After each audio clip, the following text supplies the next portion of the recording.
This is not the end. Check social media, check the websites, their upcoming series in September and November. Stay tuned. Hope to see you soon.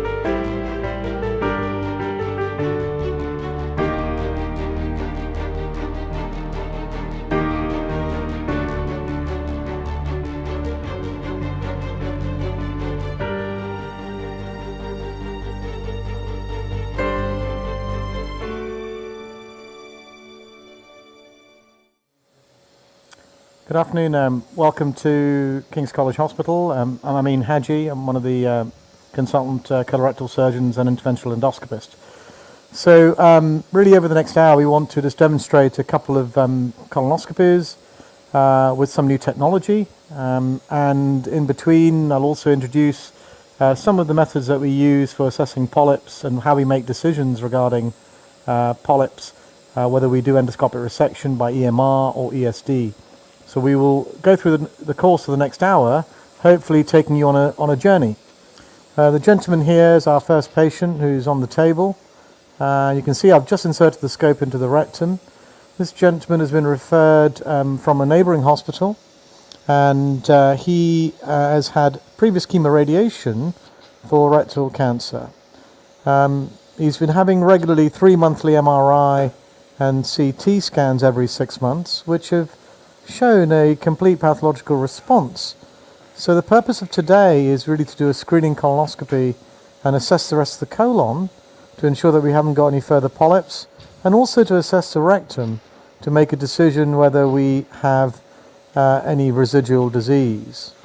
So just now inserting into the colon, you can see that we've got discovery also on. This is a Pentax EC38 scope, which is a navigation scope, so you can see scope pilot as well in the bottom right of your screen, and the bounding boxes that you see are because Discovery, which is the artificial intelligence platform, is actually live at the moment. So the purpose of today is to insert and then evaluate the colon with artificial intelligence, and also to demonstrate the use of scope pilot for you.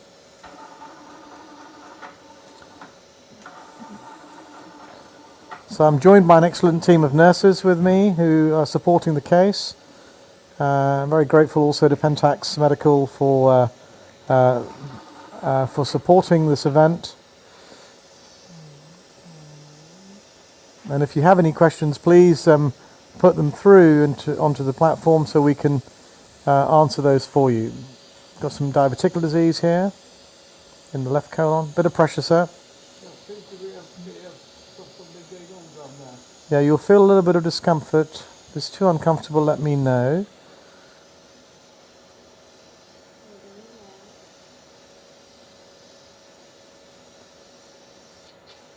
Patient has had 2.5 milligrams of midazolam and 50 micrograms of fentanyl, which is our usual practice for screening colonoscopy in this institution.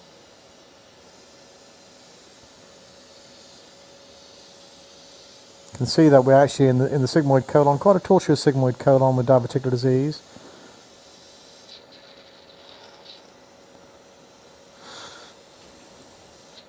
One of the advantages of this scope is that you've got a 3.8 millimeter channel, working channel, so suctioning is very favourable with this type of scope.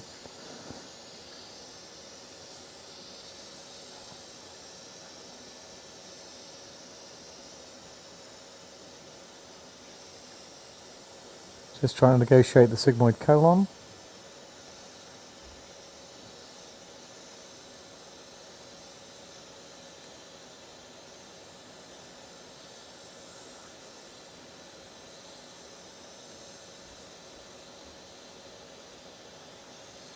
Be very careful with really shortening in the left colon to ensure that we don't get looping. Often it's non-loop colonoscopy on the left-hand side.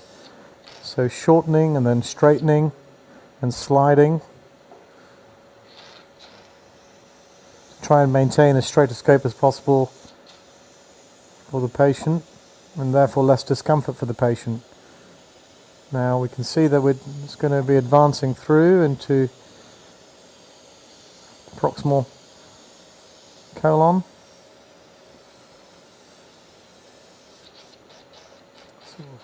Just into the transverse. This is splenic flexure now. Going into the transverse colon. And still trying to maintain as straight scope as possible. So you can see that as you look at scope pilot, which is on the bottom right of your screen, that we've maintained a relatively straight scope without looping. And often the commonest loop is the alpha loop in the sigmoid colon, but that's just really with a combination of shortening and straightening the left colon with right torque, using minimal insufflation, and patient is very comfortable.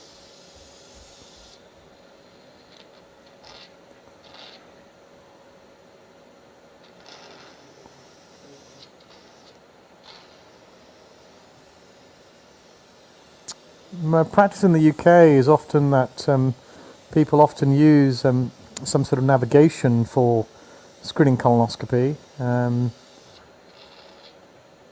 and generally speaking for trainees we would use navigation for screening colonoscopy to try and identify and teach them about the various loops that could be formed in the colon.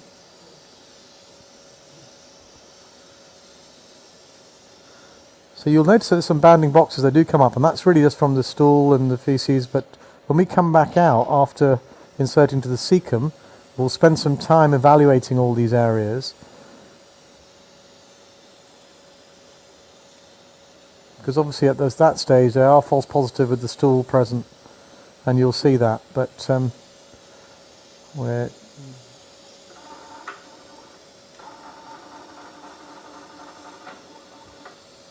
diverticular.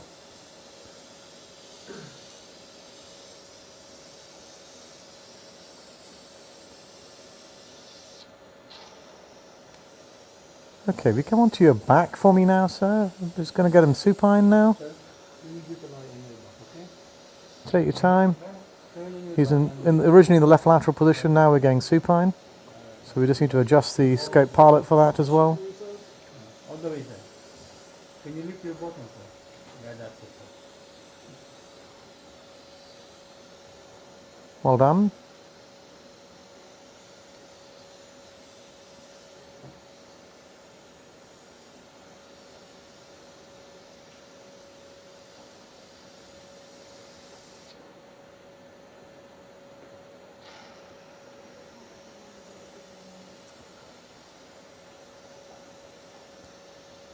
So have someone moderating here, so if there are any questions, just send them through.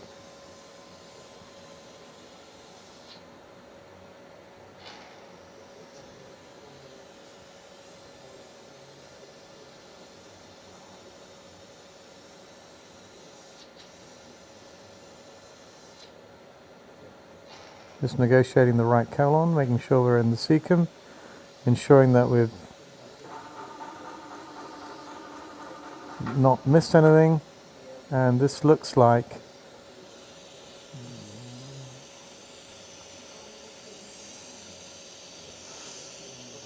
that we are in the cecum, and this is the appendix orifice here, and that's with a relatively straight scope. So the scope now is, the length of the scope is approximately 65 centimeters now to the cecum.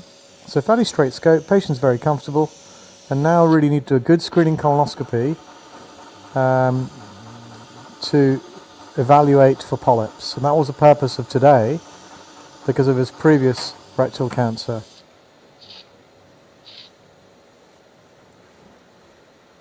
So now this is where, can we have some Buscopan please? In my practice I would always use Buscopan, 20 milligrams once I'm at the cecum.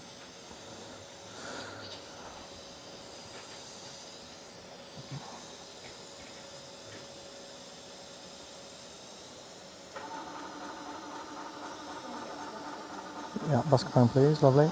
Thank you. How are you doing, sir? You're doing very well.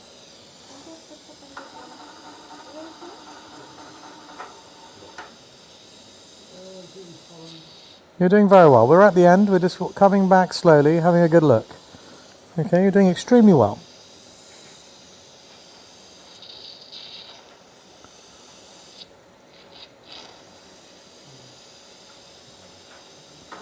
So think.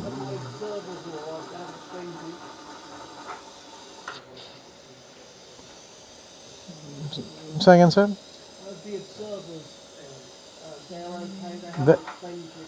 The observers have not. The patient was asking whether the observers have fainted. They haven't fainted.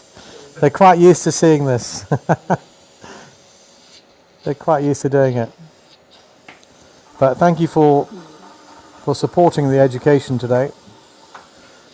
So let's just have a close look now. What we've done is we've washed the cecum, we've had a good look inside, given some Buscopan, and now really you can see that with the discovery on, we have some of these bounding boxes that will pop up. And I think there are two sort of schools of sort of people that support AI. One feel that actually we need to have minimum number of false positives, but actually in my mind, if there is a bounding box that you can see, it alerts me to evaluate that area a bit more carefully. So I'm not too concerned about having areas that potentially highlight up that are not polyps. But what we want is a persistent bounding box that stays there, which is a blue box that you see coming up, rather than one that flashes in and out. So it should always be persistent when you're moving in different locations. So you can see that there does come up with some of the stool, and then they disappear once you've actually washed that and irrigated that out.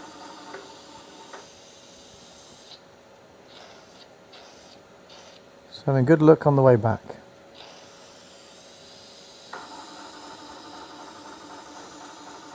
couple of questions around use of an irrigator. Yes. How important is the use of an irrigator for endoscopy? Okay, so I think irrigation, the question was really related to irrigation, and irrigation during endoscopy I think is absolutely crucial. I tend to use a lot of fluid to wash any mucus or any adherent stool, because that's really important in terms of your withdrawal and increase your ADR. When we have that short lecture in between, we'll be talking about the importance of increasing your ADR and how that affects the rate of interval cancers. So really important, I think, to have an irrigation. All the scopes with Pentax have the built-in auxiliary channel into the umbilicus of the scope. So you've got good irrigation that comes through. And you can see the irrigation here is coming at about 5 o'clock on the colonoscope. So very important. I tend to wash a lot. You'll see that I use litres while washing.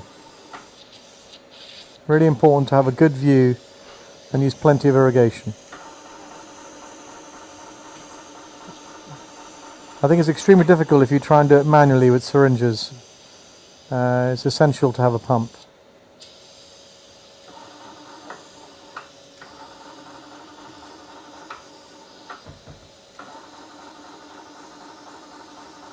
So once again, just really evaluating.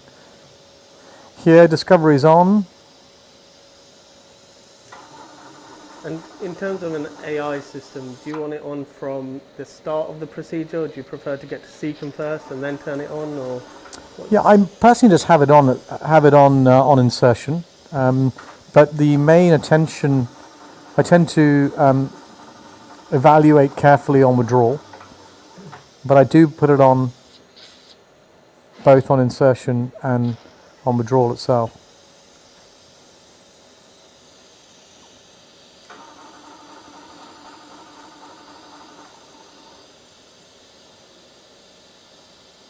And then if you've got an area which you're not certain about, then you can obviously go on to iScan 3. I tend to withdraw on iScan 1.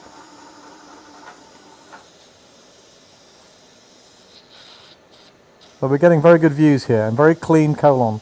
Patient has done extremely well with the bowel preparation.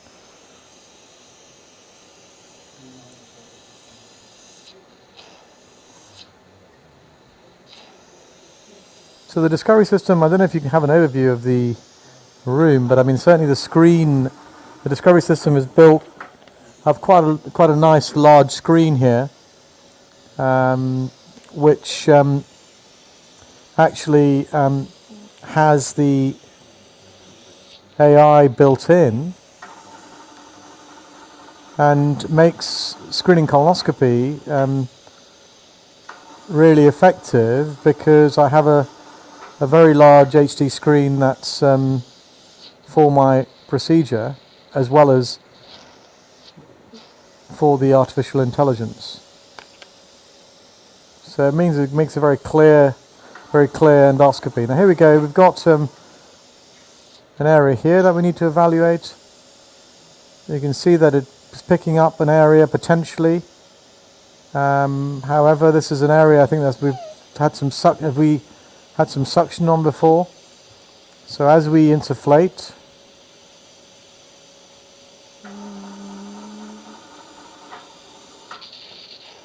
often the bubbles and the suction polyps will also, particularly the suction polyps, will mimic true polyps itself. So it's important that you evaluate that, and I think the AI alerts you to evaluate that, which is important. So I think it's a good thing that we've actually got that area that needs to be evaluated further, and we've done that, and I'm not concerned that there is a polyp there. So far, nothing in the right colon.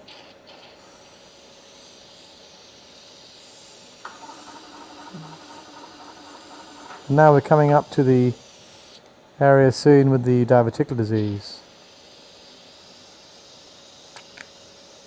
Once again, you see the suction polyp there.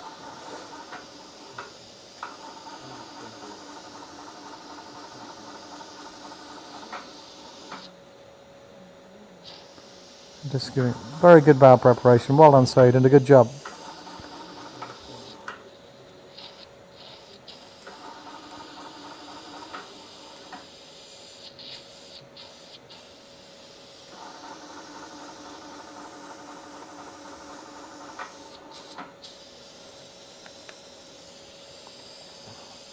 My withdrawal time usually is around 10 to 12 minutes usually, in most of my cases.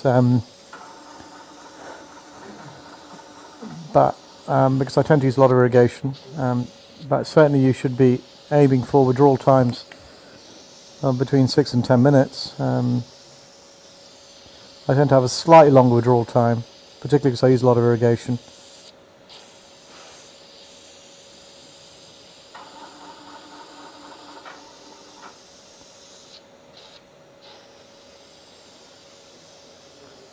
You just you can come onto your left hand side again for me, sir.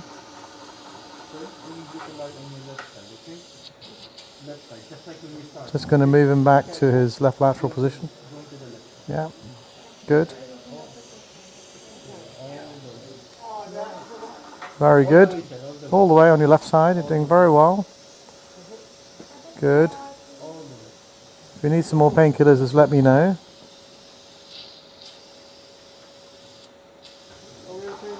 Doing very well. Yeah, great job.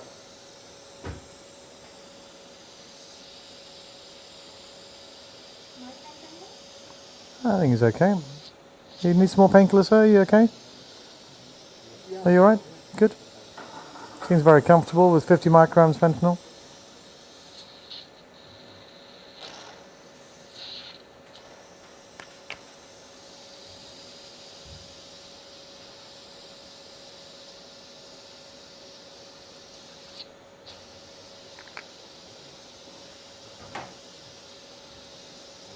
Just a bit of fluid in this area which we need to negotiate. In the proximal descending colon. Really important that we look at this area carefully.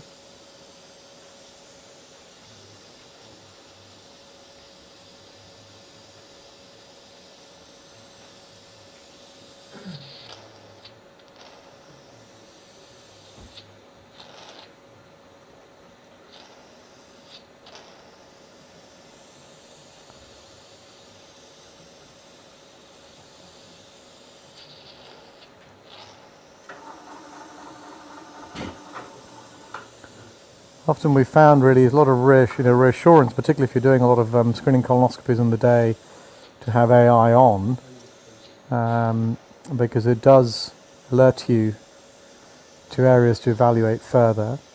You can also have the tone on, so there's this kind of an alarm tone with Discovery, which can vary if that's something that you wish, which just gives you an alert tone if it sees a polyp and every time a bounding box is persistent.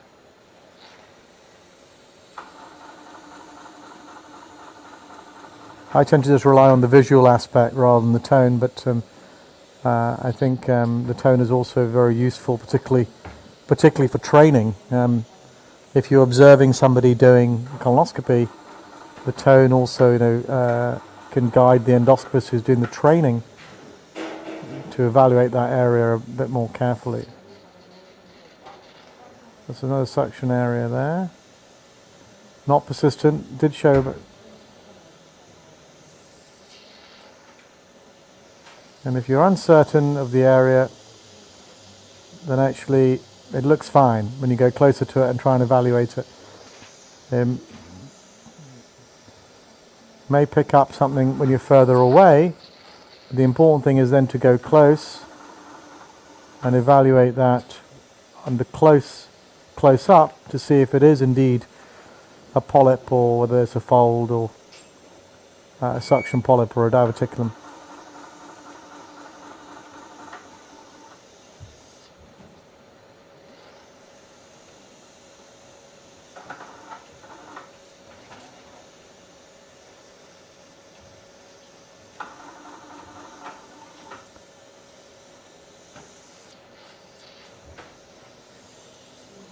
Any other comments, Idris? Just one of the questions that has just come in is that do you think that Discovery will upskill trainees faster, or how do you think it'll help them? Yeah, I think it's a really good point. I think we've always focused really. I think for many decades in the UK we focused on getting to the cecum and cecal intubation rate, and now the focus over the last decade has been on adenoma detection rate and how we improve that. And lots of different ways of trying to, and adjuncts to try and improve that. And I think what AI has done really is really allowed a much closer and more detailed inspection of the mucosa, in my opinion. So I think for trainees, withdrawal times often were a problem, and they were drawing very quickly and not evaluating all the mucosa. And now actually if you do that very quickly in a closed space, the likelihood is that you get collapse of the bowel, and that you will get bounding boxes up as false negatives in that area. So actually it allows you to slow down in those areas, in my opinion. So I think for trainees, it's a huge advantage. That's certainly what we found in our practice. Slows them down a bit on withdrawal. You can see if I'm collapsed in that area, then the likelihood is I'm going to get a lot of artificial bounding boxes. I'm very collapsed. But as I actually withdraw and insufflate that area, then I can evaluate it carefully. You'll spend a bit more time on this area and ensure that there's no polyp, which there isn't. So in that way, for trainees, it's been very useful.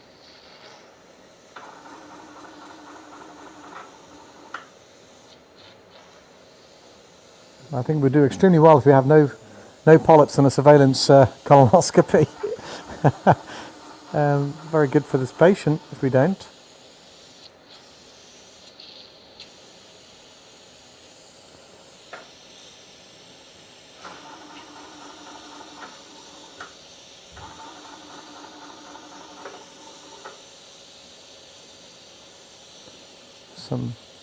It's just. So when you're far away, you may see area of a bounding box. Yeah, you can see there's not really picking up areas until you wash. There's a suction polyp. There's some stool there, washed away. Diverticular disease, So I think without an irrigator, we talked about irrigation earlier, I think that's very difficult to evaluate the colon. Because I think with artificial intelligence, you do need to have an irrigation to wash that area if you get a bounding box. So fairly straight scope now, we're coming out the distal sigmoid. I need to also evaluate the rectum. Remember, this patient has had previous chemoradiation for previous rectal cancer as primary treatment.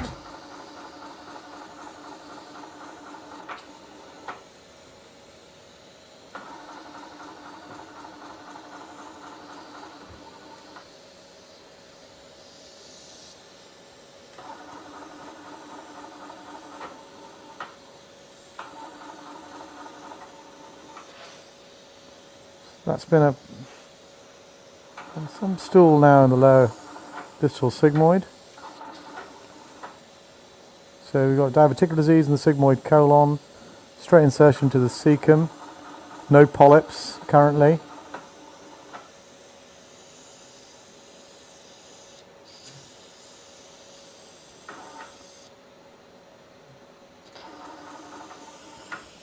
Okay.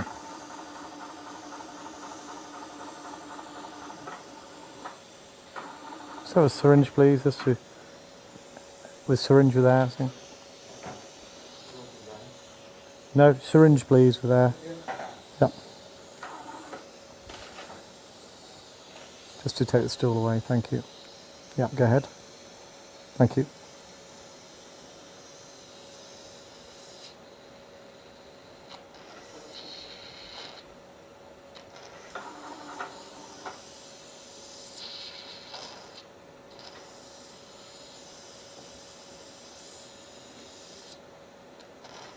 Quite a long withdrawal time for this gentleman. Here we got now in the area of the rectum, and actually this patient has had previous tattoo by the referring hospital. Yeah, can we have some more air, please?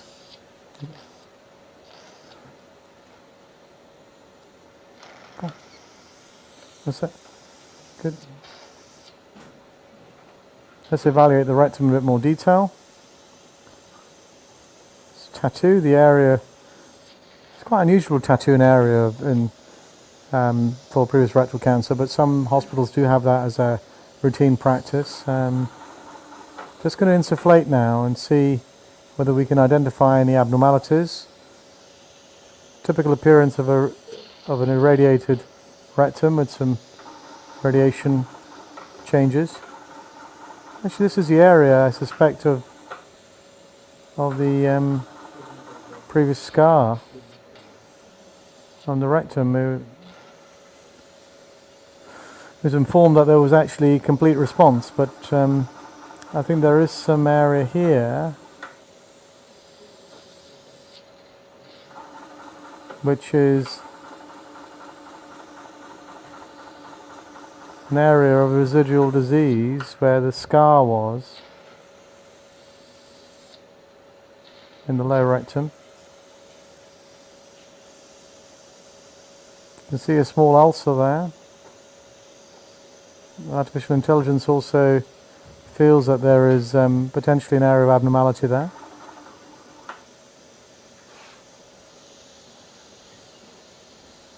On eye scan, can't really see any obvious abnormality except just some slight ulceration.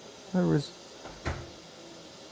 got some ulceration here with some irregular vascular pattern, and that's, I suspect, is at the area of the scar.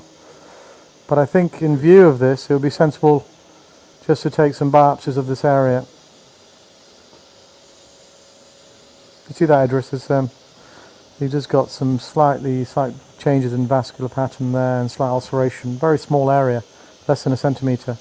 But I think it would be sensible to take some biopsies of that area here.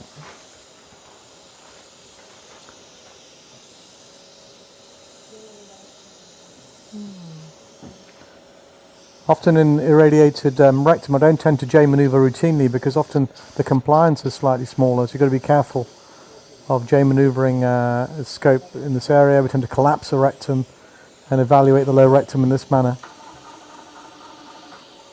But certainly the discovery feels that this is a persistent area of residual polyp, but I think it's just related to the scar and to the ulcer from the previous chemorad.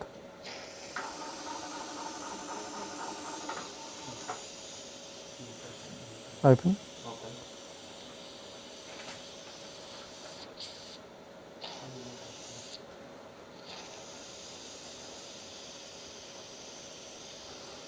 It's very important to target biopsies as well, in the exact area that you wish. So I tend to use and fix my scope with my right hand and torque, and then use my left, keep my hand on the scope and use my left hand to maneuver exactly where I want the biopsy to go, and then close. And just take that away. That's fine. Okay, good. And let's take another one as well. And open that. And let's take that away and close that. Good. That's fine. Lovely. Good. There's the rectal biopsies. Wonderful. It's great. Thank you very much, sir. I don't think there's anything else to evaluate here.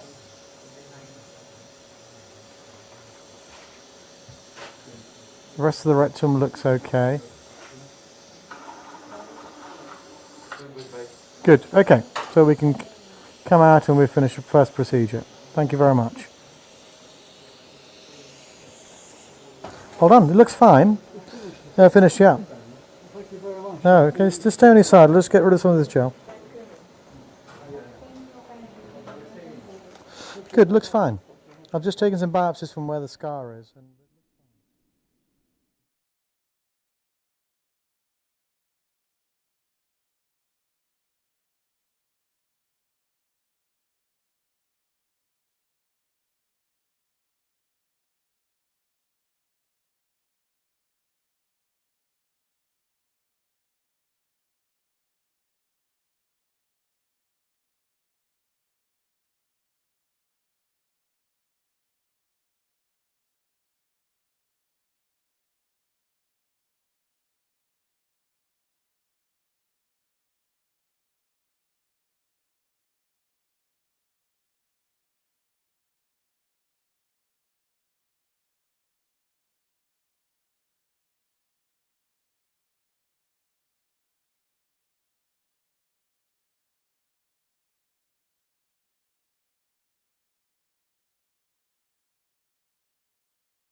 Okay, welcome back, guys. So just to give you a quick overview of colorectal polyps, and we've looked at now this morning about detection, and we've looked at the artificial intelligence for discovery. I'm just going to take you through really what we do at King's related to further management after we detect it. So just as an overview, as you know, colorectal cancer, 10% of annually diagnosed cancer and cancer deaths worldwide. Second commonest cancer in women and third in men. And now with the advent of all the national screening programs around the world, we are picking up more polyps and certainly cancers at an earlier stage. Now, why is this colon polyp detection important, and why is sort of automated colon detection important, particularly with artificial intelligence? Well, we know that actually if you have a higher adenoma detection rate during your screening colonoscopy, then you will protect your patients from subsequent risk of colonic cancer. And this one particular study in the New England Journal that many of you may be aware of from 2014, 314,000 or so colonoscopies that were performed by 136 gastroenterologists. And what they noted was that every 1% increase in adenoma detection rate was associated with a 3% decrease in the risk of cancer. So that's why, just increasing the adenoma detection rate just by a small amount is really, really important. And we also know that, adenoma miss rates during screening colonoscopy are high currently. And we've sort of seen in the literature as anything up to 30%. And that's usually because of inadequate mucosal inspection. And we talked a little about that this morning when we did our first case. And also lack of recognition of those subtle mucosal findings that might represent fat polyps. And this is where artificial intelligence is very, very important. So with the sort of Pentax discovery system, we've seen that. We know that this is really looking to increase the confidence that you might have as an endoscopist regarding your colonoscopy screening itself. And your increased adenoma detection rate itself, would eventually have a decreased risk of subsequent cancer for your patient, and therefore improving patients' quality of life, subjecting those patients to earlier resection endoscopically or indeed even laparoscopically. And we also know that that high adenoma detection rate, as I've stated, we know that that lowers the risk of colorectal cancer by 3%. But that reduced number of cancer patients also equates to lower cost in the long run. And that's important for improving the healthcare cost efficiency around the world. So just want to take you through really, in the next sort of 8 or 10 minutes or so, endoscopic diagnosis of what we would do. Obviously you need, thorough examination on white light, and with AI added onto it, we still need to do the basics right. Change position of the patient, use of appropriate insufflation and deflation, detection of, faint redness, because at the end of the day, you only really see what you know. So it's important to have that. And our sort of recommendations in our unit is we would use magnification endoscopy, and we'll show you an example of that next. We would tend to use, spectral imaging. We've shown you eye scan this morning, and also pit pattern diagnosis with Kudo pit to actually diagnose the depth of submucosal invasion, which we feel is accurate and high accuracy with magnification endoscopy, and tend to use really not lift polyps. We just observe, and then we'll not biopsy if they're suitable for endoscopic resection, and then only go on to biopsy if we feel that they are for cancer. This is just an example of a patient. This is a 61-year-old that actually referred to me for a rectal ESD. And when I examined the patient itself, you could see that actually this is a rectal LSTG homogeneous type. And endoscopically, this is an adenoma. A lot of scar on high-frequency ultrasound that you can see no space between the submucosa and the mucosal lesion. So we carried out an endoscopic submucosal dissection, and this patient had a tubal adenoma with low-grade dysplasia that was completely resected, with no evidence of recurrence.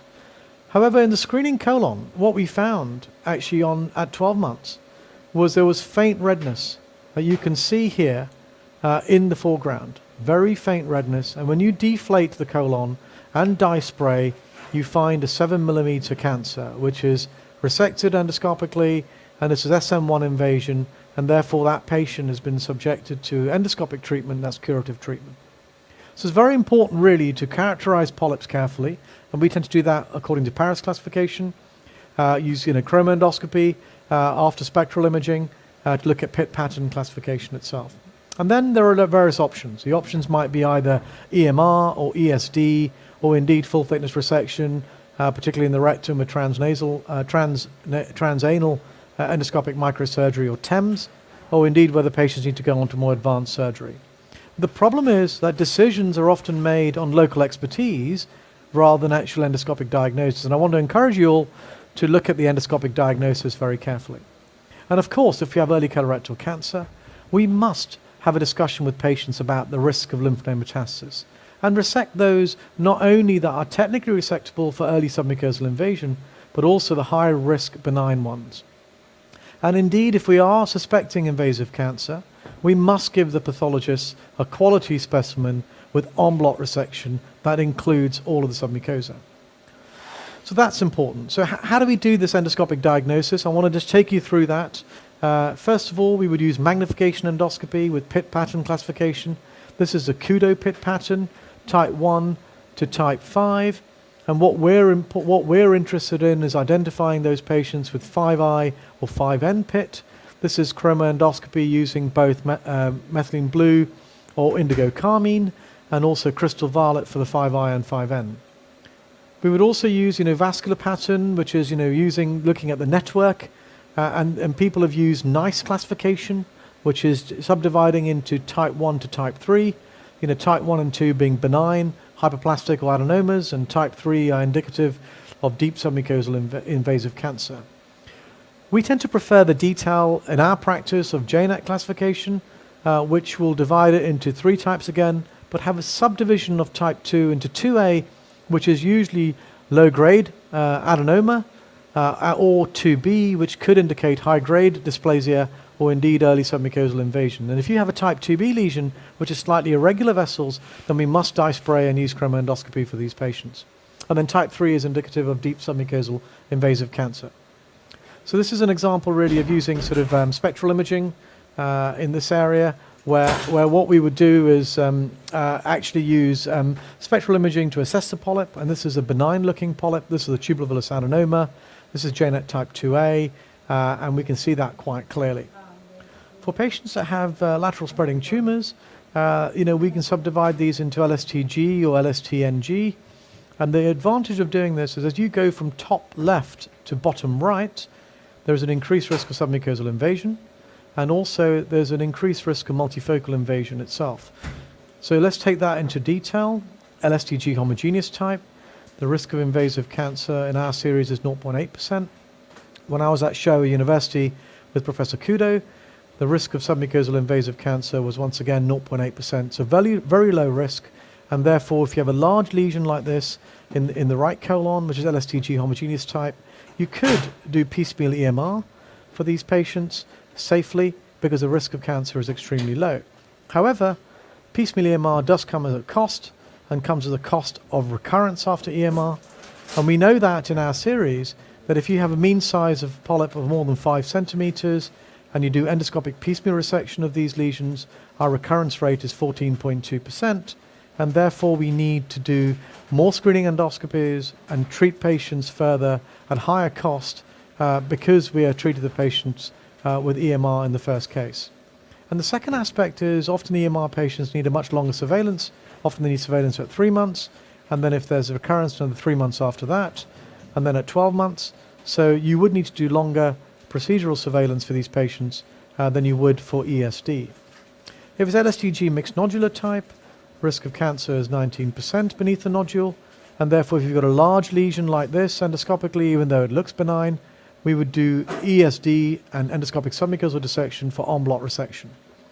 What about LSTNG?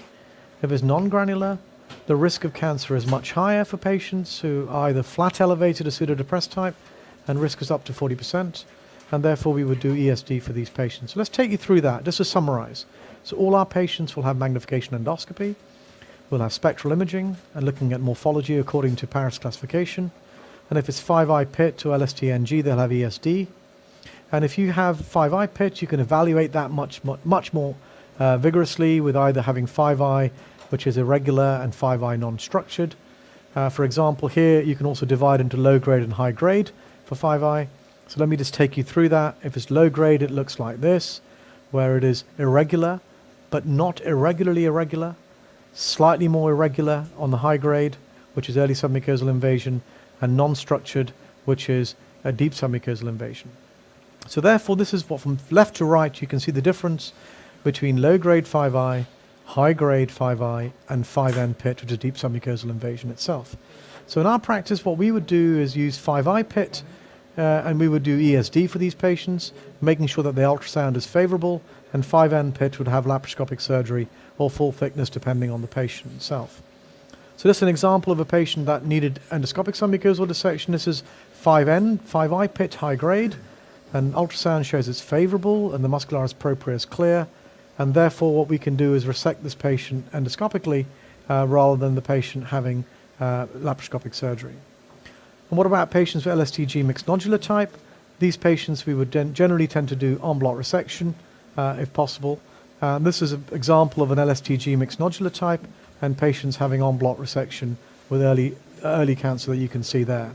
Another example of an LSTG mixed nodular type and patients having en bloc resection itself. So very important really to do en bloc resection for these large lesions and use that to ensure that you can resect the early cancer completely. Often patients have a lot of fibrosis and they need ESD preferably because EMR is extremely difficult. And this is an example of a patient with radiotherapy previously, but very scarred area, although it was a benign polyp that needed to have ESD rather than EMR. And I've already spoken to you really about LSTG homogeneous type, that you can do piecemeal EMR, but this will be at the cost of having more recurrence. So to summarize, guys, I think it's important to have good endoscopic diagnosis and educate people about biopsy and attempted resection, because ESD is increasing, certainly in tertiary referral centres, and I think endoscopic diagnosis is a key for decision making regarding EMR or ESD. And I hope many of you will visit our institution. This is King's College Hospital. And endoscopy, where I am at the moment, is in the basement in the middle of that building. Thank you very much.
Welcome back, guys. This is another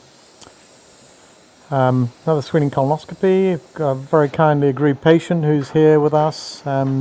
This gentleman has had a history of previous polyps and has had endoscopic mucosal resection undertaken at a different institution, and he's been referred really for screening colonoscopy, which is what we're about to carry out. So we just inserted into the rectum now. You can see a scar here, which is from previous EMR or rectal lesion.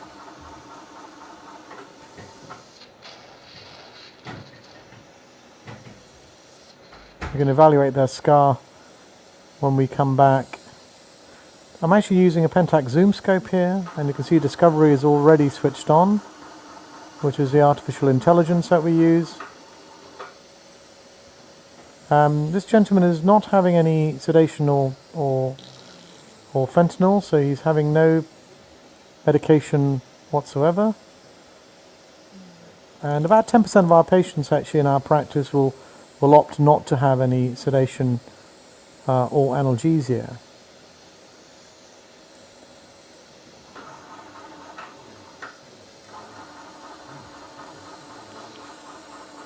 So you saw from the previous case we had scope pilot, but with the zoom scope it's not a navigation scope, so we would use a zoom function in case, and the reason why using this is because in case there are any polyps that we can see.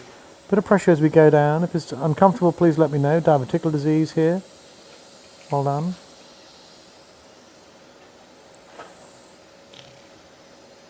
Often with diverticular disease it can be a little bit sore, sir, so just let me know if you need some painkillers.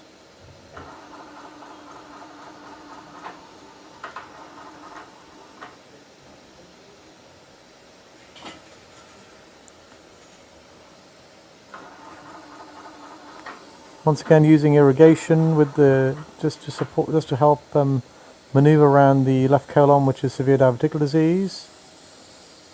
Often irrigation is useful rather than using too much insufflation, which can be uncomfortable for the patient. So, purpose of really is to insert first, and then we will look carefully on the way out. How are you doing? Are you okay? Yeah. Doing very well.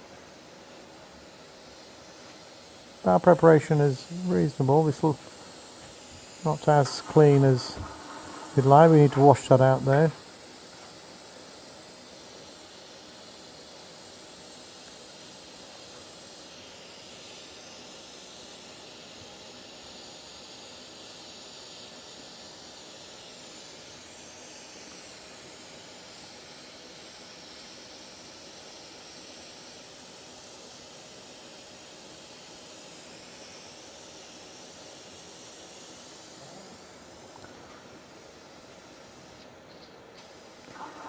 Just trying to maneuver around the colon with the diverticular disease,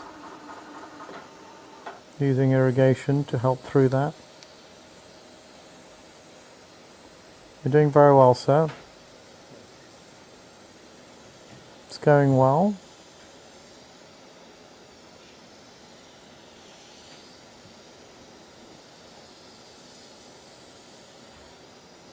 It's pancolonic diverticular disease, and here you can see that there is, on Discovery, showed that there was a hint of some polyp which you could have missed very easily without it or behind this fold. So we need to evaluate that a bit further. I gave you the first glimpse of that, and because it's quite a difficult position, I'm going to evaluate it now in case we miss it later.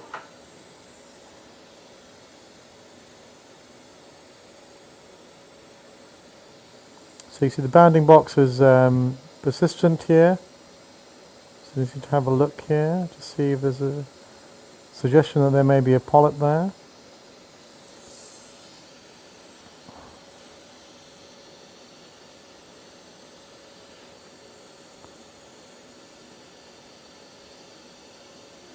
This is with spectral imaging. Can I just have if you give me just a cold snare, just to support it, I'm probably going to use that anyway, just to support and evaluate. So it's important first to evaluate that polyp, So what I tend to do is use a support to try and evaluate the whole polyp first.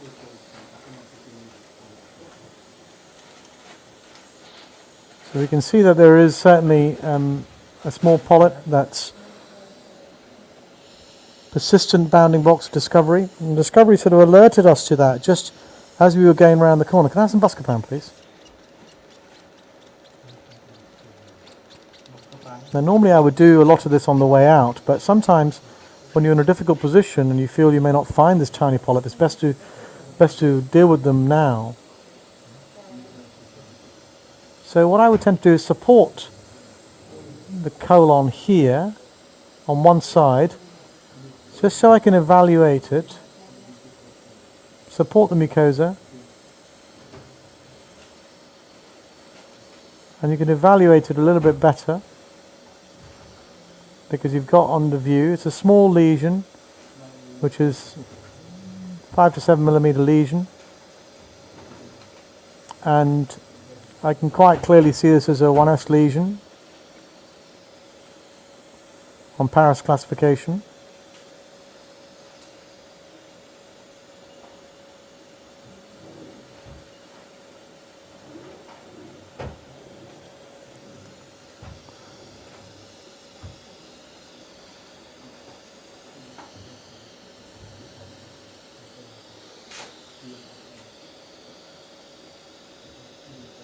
A lot of spasm in the bowel, that's why it keeps moving.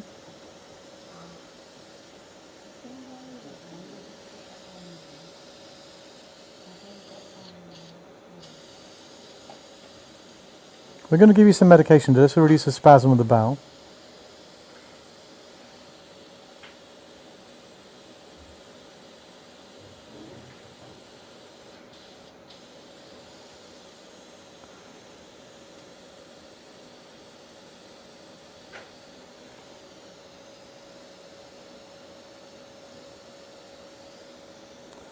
So just difficult to get good vision. Once the buscopan kicks in, it should help.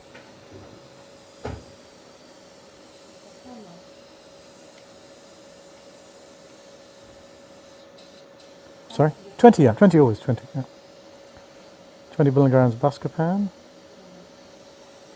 Yeah, so actually this is the spectral imaging. You can see actually the pattern is a genet type 2A, small adenoma. So benign lesion, very small adenoma.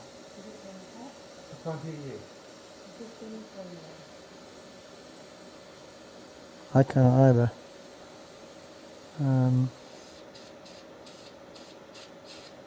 Using the magnification here. What, is it sedation or? No, it's just it releases spasm. There's no sedation.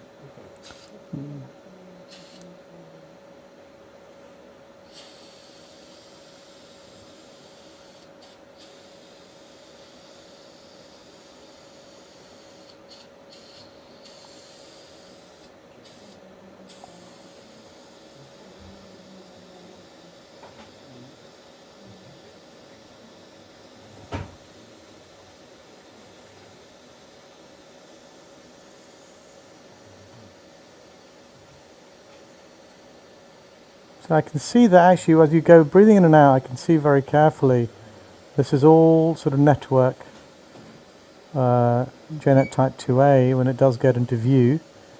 And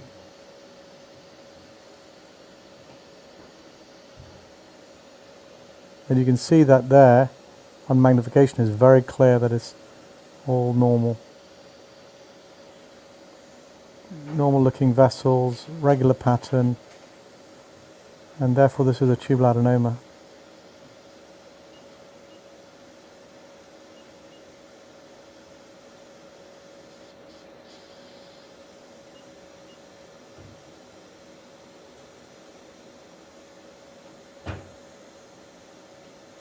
A lot of breathing artifact, a lot of spasm. But I'm fairly confident that's actually fine. So I think it's safe enough here for us to resect this And what we'll just do is just use Col Snare just to reset that. Open.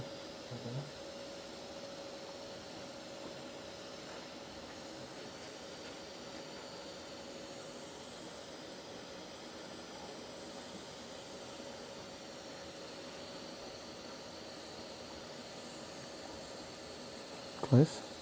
Close.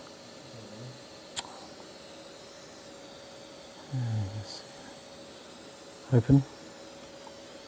Okay, let's just do that again. Just can you hear me? Come a bit closer. Maybe you can't hear me with the visor. That's it. That's it.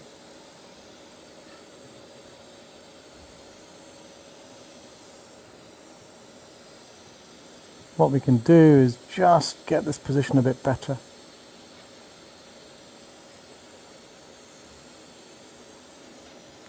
Close that, please. Close it, please. Bit of gauze, please. Thank you. Right, let's just get the position a bit better because it's a bit of an awkward position.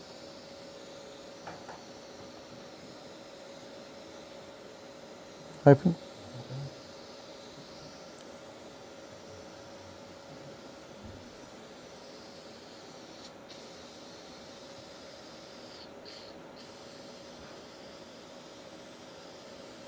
A lot of spasm, just wait for the spasm to disappear.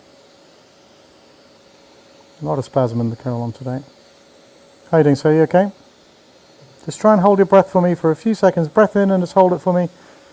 That's it. It helps with some.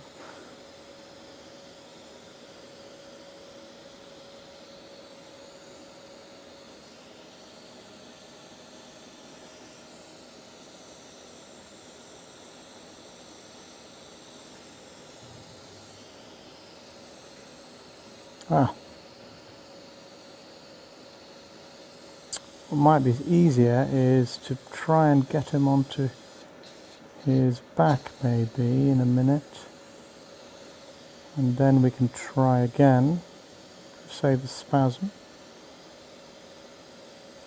So if we're unsuccessful, I'll just move him onto his back. Moment.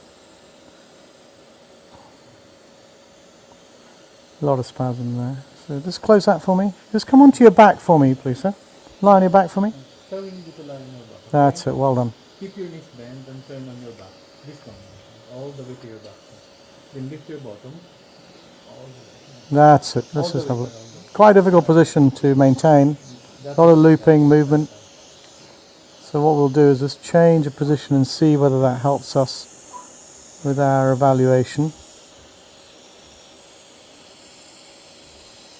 Very small 5mm adenoma, which I'm not concerned about.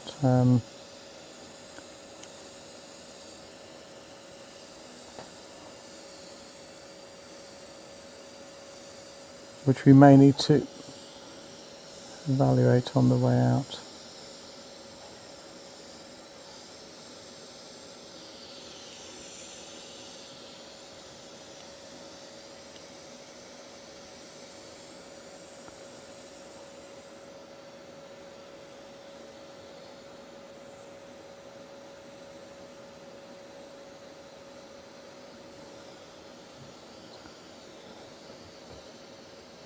Are you okay there? You okay?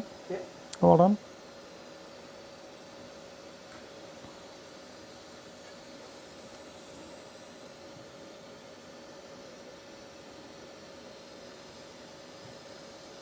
Just have a look to see.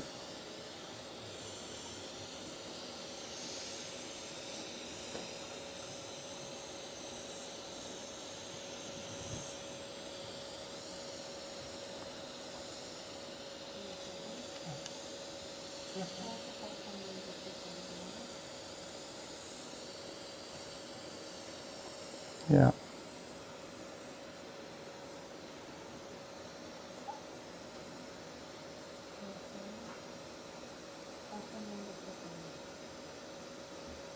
Open. Right, let's see if this is a bit more successful. Open, please. You should open, yeah, this is, when you open, it's open fully, yeah? Then wait for me. That's it.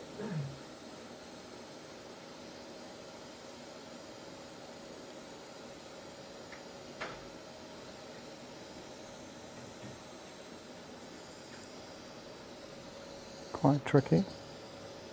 The other thing I sometimes do when it's very tricky is just inject it to get that area, but I think that's going to be quite tricky to do. You can see that it's unstable on this side, so I'm going to try and evaluate it from this side, left hand side. So go to this side, the right hand side of the polyp, and then come down if that's possible, which quite tricky.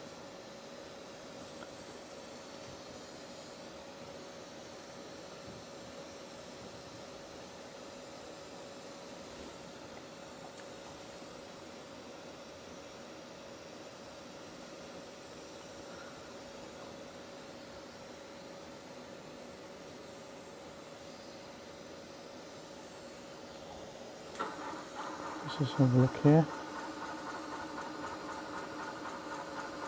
Sometimes the little ones are awkward as you...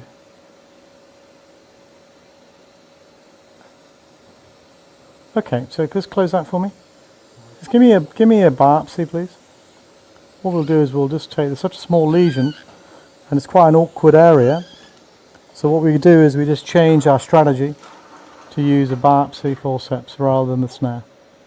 Because on the fold itself is very challenging to place a cold snare on that area. You tend to, so we just change them. We've had two goes, one in the left lateral and one in the supine position, not successful. So we open, yeah, so good. And what we can do is try and resect this polyp using a biopsy forceps technique, because it's very small indeed.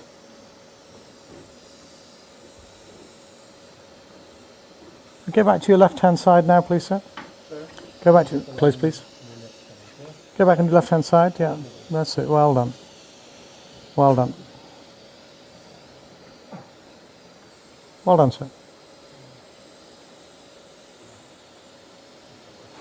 Thanks very much. Good job.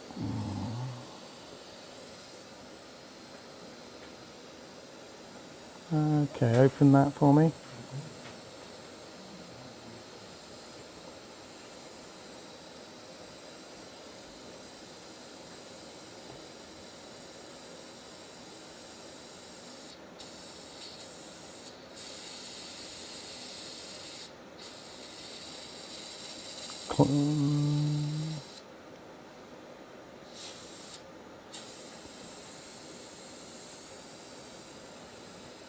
Just taking our time. Close for me.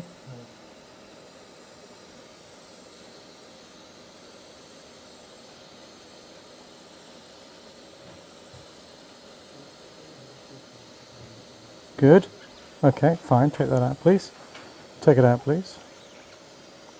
Well done.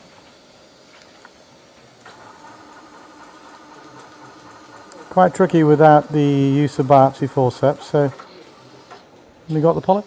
Yeah, good.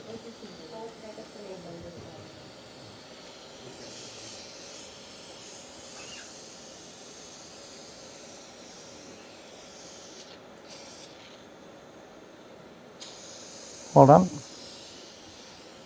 I'm going to do is just have a good look on the way out.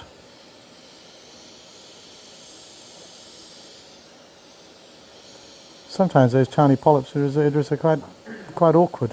How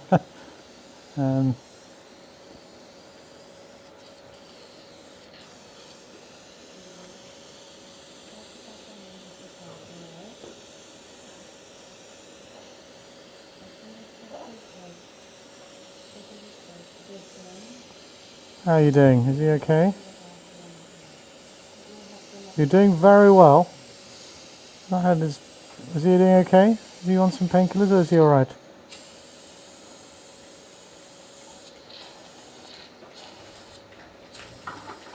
So just going to clean, I think it's in the right colon here.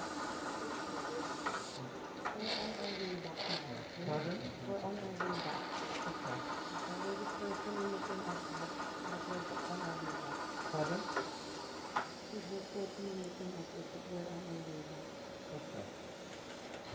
The right colon on this side.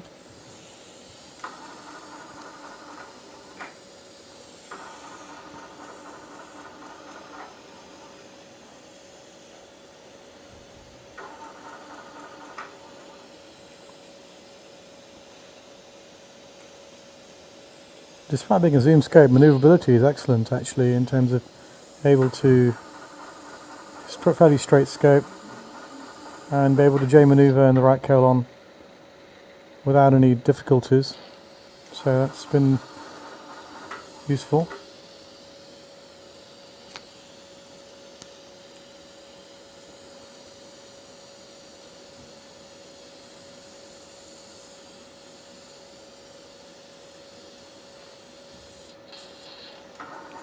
So just wash this thinking. You given Buscopan already, guys? Have you? Yeah, good. Just need to insufflate in the cecum and then withdraw.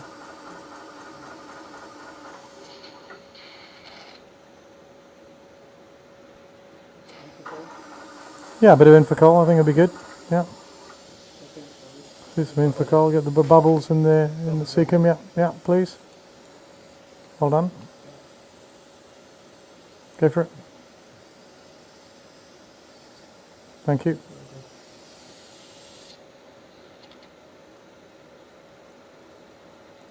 So what was interesting is that obviously Discovery did pick up that small polyp on the fold, which I think could be easily missed, and that guides surveillance really for this patient. I mean, he's on a surveillance path which for multiple polyps anyway, so this is a lot of spasm in the cecum.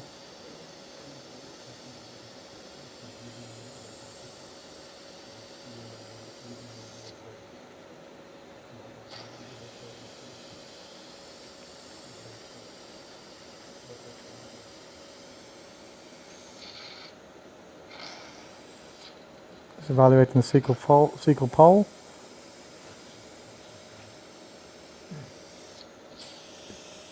good. If you come onto your back for me, sir. Please, thank you. Well done. Like before. Perfect. Right before. Well done. Just going to look at this area carefully. Yeah, that's it. So just really to evaluate cecum carefully. Now we're on our way back.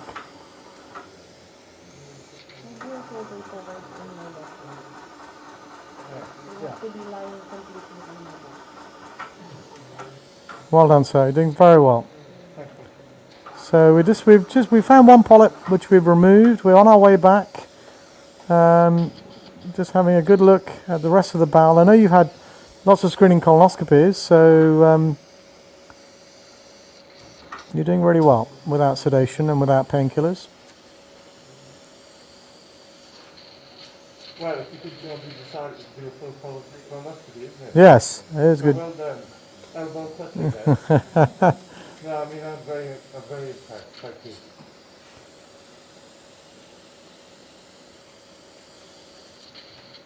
It shows you have great insight.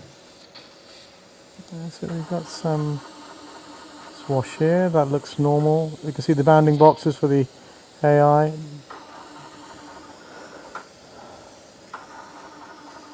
So the blue boxes that you see, sir, are this artificial intelligence, which is Discovery telling us that there might be a polyp there. Yeah. Which is why we're looking at that area so carefully. And this is what our audience is very much interested in as well.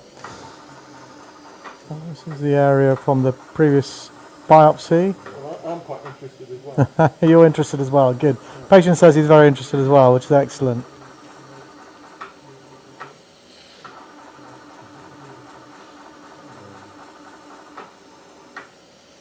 Can I take this nurse with me to give me padding and everything? Yes.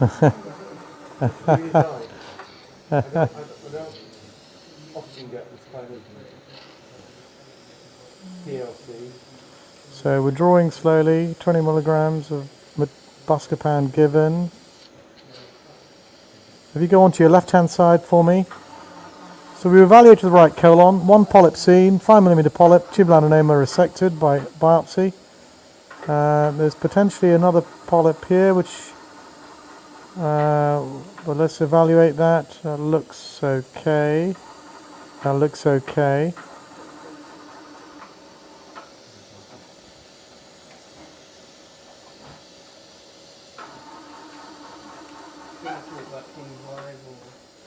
Yeah, yeah.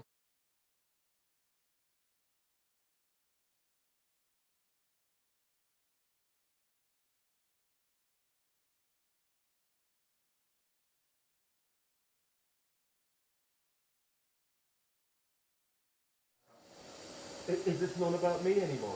No, it's all about you. So we've just coming to the end of the procedure now. Just we're drawing back.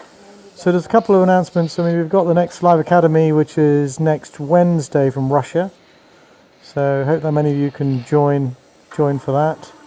Also at King's College Hospital, we would like to invite you to our annual meeting, which is King's Live in November, from the 10th to the 14th of November.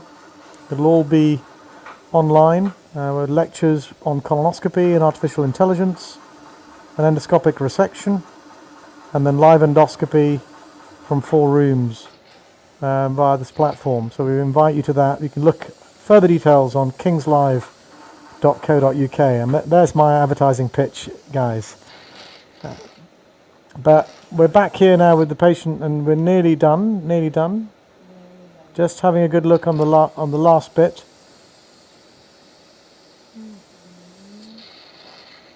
We're now in the distal colon, in the sigmoid colon.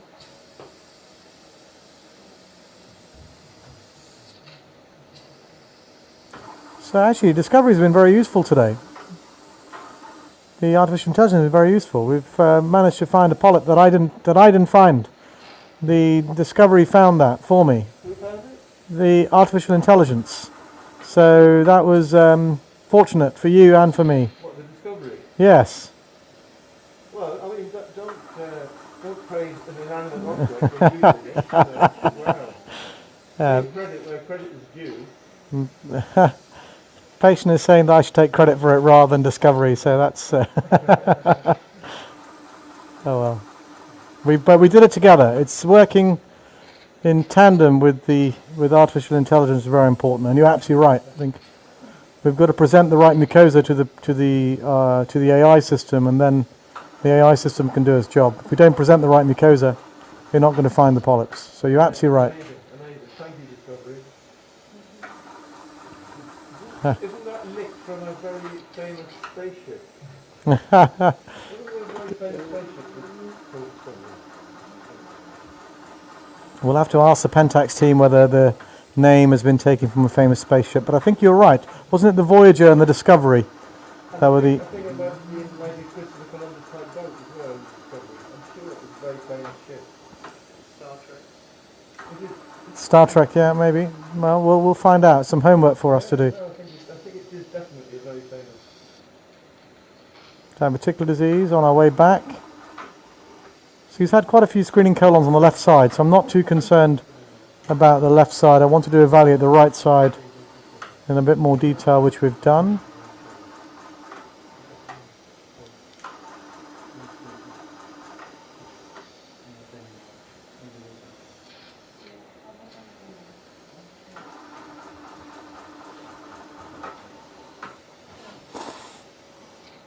And here we go, we're back in the rectum now, and this is the area of the previous polyp that was removed, the big one, and that's all looks fine.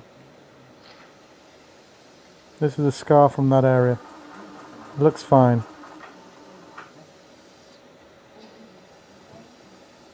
Which is good. Very good.